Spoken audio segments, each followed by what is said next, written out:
안녕하세요. 똑똑한 정리숙 대표입니다. 오늘은 질문을 많이 주셔서 제가 공간정리 컨설팅에 대한 이야기를 해보려고 합니다.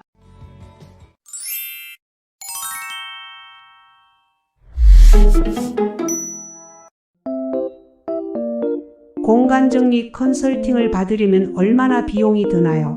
공간정리 컨설팅 제가 비용을 뽑을 때 가장 먼저는 평수, 가족수를 질문을 드립니다. 평수, 가족수 중요합니다. 물론 평수대로 비용을 받는 건 아닙니다. 이삿짐처럼 또는 인테리어처럼 평당 얼마 이렇게 정할 수 없는 것이 공간정리 컨설팅 비용입니다. 그 이유는요, 집이 크다고 물건이 많은 건 아니기 때문입니다. 가족수는 중요합니다.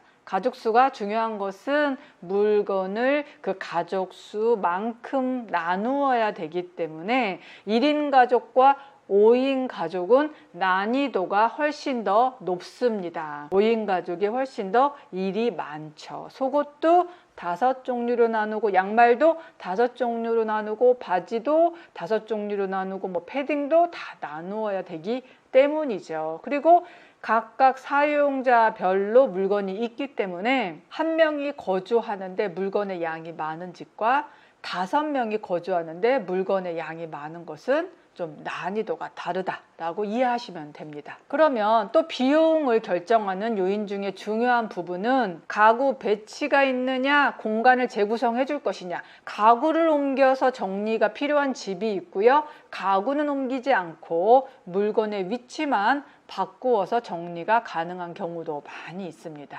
또 버릴 물건의 양도 중요합니다. 버릴 물건이 없는 집은 단 한 집도 없습니다. 그런데 버릴 물건의 양이 1톤, 2톤, 5톤까지도 나오는 집도 있습니다. 정말로 집 안에 생각보다 많은 물건을 쌓아두고 사는 경우가 많기 때문입니다. 그리고 냉장고도 중요합니다. 한 집에 냉장고 4대, 5대 있는 집 있습니다. 냉장고 정리 시간 많이 들어갑니다. 여러 가지 요인이 그 집의 정리를 하는 비용을 결정하기 때문에 결국은 상황, 상태에 따라서 다르다. 그것이 정답이 아닐까라고 생각합니다.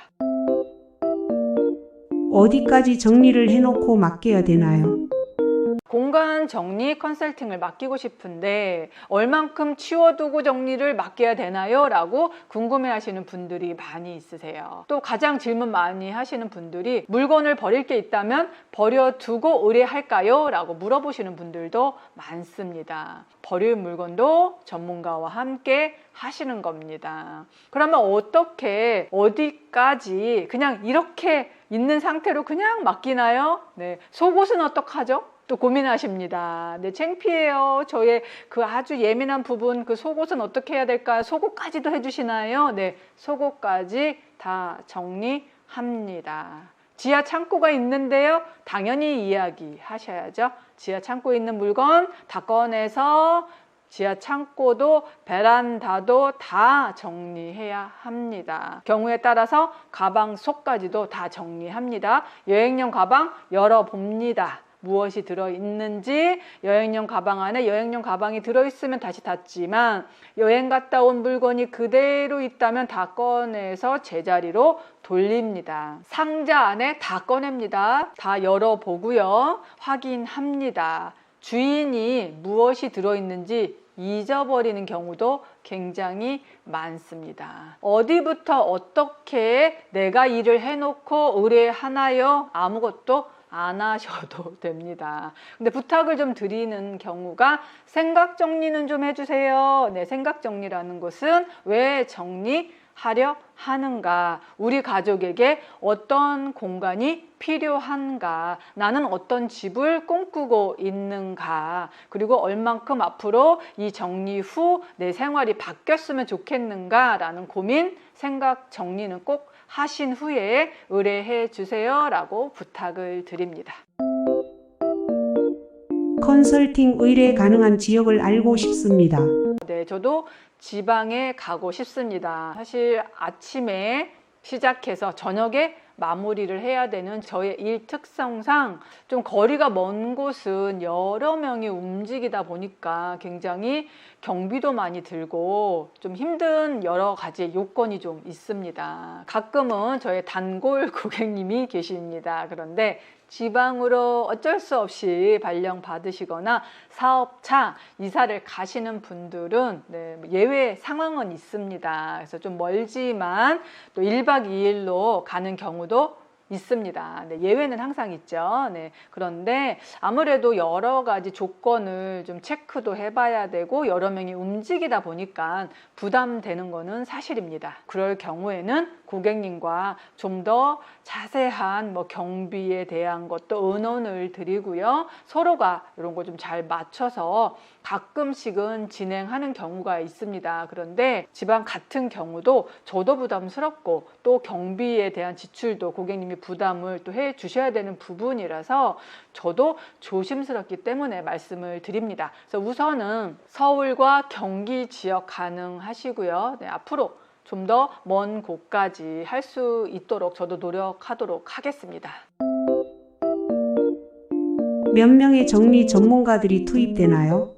몇 명이 들어가는 것은요, 그 집의 난이도, 그 집의 상황, 그 집의 물건의 양에 따라서 다르죠. 보통 30평을 기준으로 하면 최소 7명에서 보통 10명, 12명, 더 많은 인원이 들어가는 경우도 많습니다. 하루에 끝나지 않는 집도 있습니다. 저의 고객님 집 중에서 6일까지 진행한 집도 있었습니다. 가장 많은 인원이 투입된 집은 42명이었습니다. 적게는 2명 들어가서 한 집도 있었지만 많게는 40명이 넘는 인원도 들어간 집이 있었기 때문에 몇 명이 우리 집에 들어와요? 그것은 좀 맞는 질문이라기보다는 상황, 상태, 어떻게 컨설팅을 진행할 것인지에 따라서 인원은 조정하고 바뀐다. 그것이 아마 맞는 대답이 아닐까 생각이 듭니다. 물론 많은 인원이 한꺼번에 들어가는 것은 복잡합니다. 그런데 꼭 그렇게 해야 되는 이유가 있습니다. 물건이 한 곳에 종류별로 나누어져 있는 게 아니기 때문이죠. 이곳저곳에 분산되어 있는 물건들을 싹 꺼내서 종류별로 분류하는 작업, 구분하는 작업이 정리의 가장 핵심이기 때문에 그 일을 하기 위해서는 1명, 2명이 가서는 불가능하기 때문입니다. 그래서 하루에 끝내는 이유는 이 공간 컨설팅의 가장 중요한 핵심, 물건을 모두 꺼내놓는다, 분류해야 된다. 그래야 정리되기 때문입니다. 그런데 한 분이 와서 정리하는 것도 괜찮지 않을까요? 라고 질문하신 분이 계셨는데요. 그러다 보면 가구는 어떻게 옮길 것이며 공간 구성할 때 어떻게 그 무거운 많은 물건들을 다 옮기고 제자리를 찾고 버릴 물건을 갖다 버리고 이렇게 할 수 있을까요? 그건 불가능하겠죠. 아무리 전문가라고 할지라도 저 또한 마찬가지입니다. 제가 혼자 50평을 가서 할 수 있다? 네, 할 수 없습니다. 그래서 혼자 와서 정리해 준다 또는 정리를 의뢰한다는 것은 저는 맞지 않다라고 생각을 합니다. 공간 컨설팅은 한꺼번에 이루어져야 되는 작업이기 때문에 복잡하지만 여러 명이 들어가야 된다라고 생각하시면 되고요. 굉장히 복잡할 거라고 생각을 하시는데요. 한꺼번에 꺼내놓은 상태는 굉장히 복잡합니다. 그렇지만 물건들을 여행용 가방, 핸드폰 관련, 카메라 관련, 컴퓨터 관련, 욕실 용품, 주방 용품, 의류 이런 식으로 물건들을 계속 분류하는 작업을 전문가들이 하기 때문에 처음부터 고객님이 막 거기에 쭈그리고 앉아서 버릴 걸 찾고 하실 필요가 없어요. 전문가들이 물건을 선택하기 쉽도록 다 구분해놓고 따로따로 분류를 해둡니다. 그런 상태에서 내가 버릴 물건이 있다면 선택하시면 됩니다. 복잡할 게 없어요. 그래서 처음 공간 컨설팅을 맡겨야 되는데 너무 많은 인원이 오면 나는 너무 답답할 것 같아. 너무 복잡할 것 같아. 나도 내 물건이 어디 있는지 모르는데 여러 명이 와서 한꺼번에 막 물건을 꺼내면 어떡하지? 라고 고민하시지 마세요. 그래서 전문가가 있는 겁니다. 컨설팅 중에 의뢰인이나 가족은 나가 있어야 하나요? 네, 어떻게 생각하세요? 주인은 밖에 나가 있어요. 이삿짐도 아닌데 안 되죠. 밖에 나가시면 안 됩니다. 네, 그 집에 계시면서 저희가 일하는 곳을 두 눈 뜨고 잘 지켜보셔야 됩니다. 그래서 그동안 내가 쌓아놨던, 넣어놨던, 보관했던 물건들이 어디서 나오는지, 얼만큼 있는지 다 확인하셔야죠. 아주 중요한 일입니다. 그래서 고객님은 그날 하루 종일 저희와 함께 같이 컨설팅 현장에 계시는 게 맞습니다. 저희가 알아서 버린다, 뭐 적당히 알아서 버리거나 버릴 것을 결정해서 고객님 이걸 버리세요, 저거 버리세요 이렇게 하지는 않습니다. 물론 고객님이 저한테 물어보신다면 어떤 거 버려야 될지 모르는데 저 어떤 거 버려야 돼요? 라고 직접 물어보신다면 제가 이런 거는 버리시면 좋을 것 같아요. 이런 거는 버리실 상태가 되었습니다. 이건 버려도 돼요. 요즘에 많은 분들이 써보시고 불편해서 무거워서 효율적이지 않아서 버립니다. 이거를 말씀은 드릴 수 있어요. 그런데 제가 고객님이 없는 상태에서 들어가서 알아서 다 버리고 알아서 저장하고 알아서 정리하고 네, 그것은 하지 않습니다. 그래서 빈 집은 정리하지 않는다가 원칙입니다. 네. 또 궁금하신 부분이 가족들이 모두 다 있어야 되는지 궁금해하시는 분들이 많이 있어요. 그런데 신생아 경우에는 내 친정 부모님이나 뭐 시어머님이 봐주시는 경우가 많이 있습니다. 뭐 친정 어머님 집에 이렇게 맡기시고 오시는 경우도 많이 있으신데요. 네, 좋은 것 같습니다. 그런데 초등생들 경우 어떨까요? 방학 때도 많이 진행하는데요. 상관없습니다.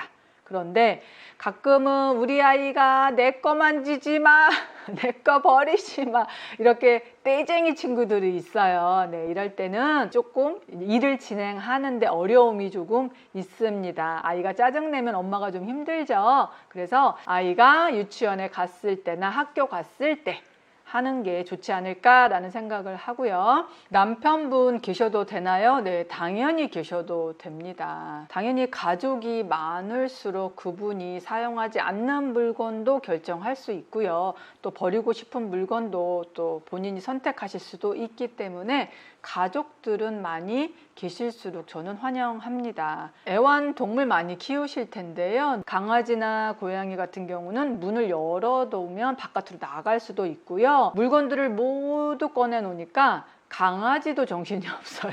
그래서 왔다 갔다 하고 배변 실수도 하더라고요. 그래서 이제 강아지 같은 경우는 좀 맡길 수 있으면 좀 맡겨주시는 게 좋을 것 같고요. 고양이 같은 경우도 한 방에 이렇게 두시면 그 방에서 이제 있어도 크게 뭐 문제는 없더라고요. 그래서 되도록이면은 맡길 수 있으면 맡겨주시는 게 저희 정리하는 일에 훨씬 더 수월합니다.